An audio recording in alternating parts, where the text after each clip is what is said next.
आज ना प्युअर उडदाच्या भाकरी बघणार आहोत आणि त्याच्यासोबत झणझणीत असा हा ठेचा।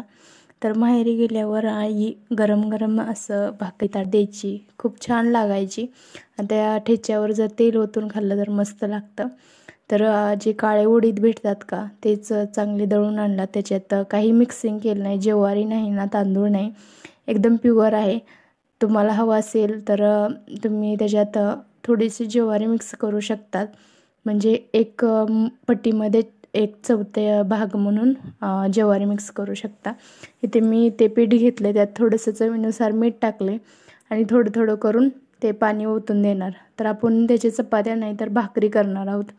म्हणजे एक जण काय करतात की पीठ मळून चपातीसारखं असं लाटतात, कारण हे पीठ जास्त चिकट असतं उडदाचं। तर हे बघा माझ्या हातातून सुद्धा असं निसटायला लागले, त्याच्यामुळे काय करायचं की हे आपल्याला एकदम पातळ करून घ्यायचं। तर किती चिकट आहे बघा, आणि काळे उडीद असल्यामुळे याचा पिठाचा कलरसुद्धा काळाच असा दिसायला लागला आहे। तर एकदम चांगलं मळायचं आहे आणि पातळ करायचं आहे पीठ, आणि आपल्याला जेवढा गोळा पाहिजे तेवढा घ्यायचा आहे। आता मी घेतला आहे, तर थोडं कोरडं पीठ घेणार, चांगलं त्याला मळायचं आहे ना असं हाताने थोडंसं म्हणजे लांबवून घ्यायचं आहे, मोठं करून घ्यायचे भाकरीसारखं, म्हणजे असं आमची आजी करायची। तर तसंच मी केलं आहे, थोडंसं लांबवून घ्यायचं आहे आणि थोडंसं कोरडं पीठ घेतलं आणि थापायचं आहे। आता हाताचा जो पंजा असतं त्यांना थोडं थापायचं आणि बोटे असतात का त्यांना थोडा दाब द्यायचा। आता ही पहिली भाकर असल्यामुळे मी पातळ केलं पीठ, पण त्या पिठाच्या प्रमाणे झालं नाही, कारण खूप चिकट आणि त्याच्यात मिक्सिंग नाही केल्यामुळे मी जास्त दाब द्यावा लागला। तर दुसरं पीठ मी थोडंसं पातळ केले। तर आता ही बघा थोडेसे त्रास झाला, पण छान असे भाकरी आली। आता चांगलं मळल्यामुळे काय क्रॅकही पडले नाहीत, पण हे बघा भाकरी अशी फाटत नाही, कारण त्याच्यात एवढा चिकटपणा असते की एका हाताने सहज उचलू शकतो। तर तवा चांगला तापला होता, तर ती भाकर त्याच्यावर म्हणजे टाकली आणि पाणी लावून दिलं। थोडंसं हडकलं की भाकरी पलटली आणि चांगली भाजू द्यायची दोन्ही बाजूकून। चांगली भाजल्यानंतर मग पलटी करायचे। तर ही थोडीशी मीडियम अशी मी थापलेली, त्याच्यामुळे एवढी काय फुगली नाही, म्हणजे थोडीशी जाड झाली। तर ही भाकरी जास्त करून फुगतच नाही तव्यावरती, काय माहीत नाही, पण ह्याच्यात शेवटची जी भाकरी बघा ते फुगली आहे चांगली। तर इथे मी दाखवते, ही मऊ बनवली आहे मी, थोडीशी जाड। तर इथे मी ती मोकळी करून दाखवते, हे बघा किती मऊ झाले।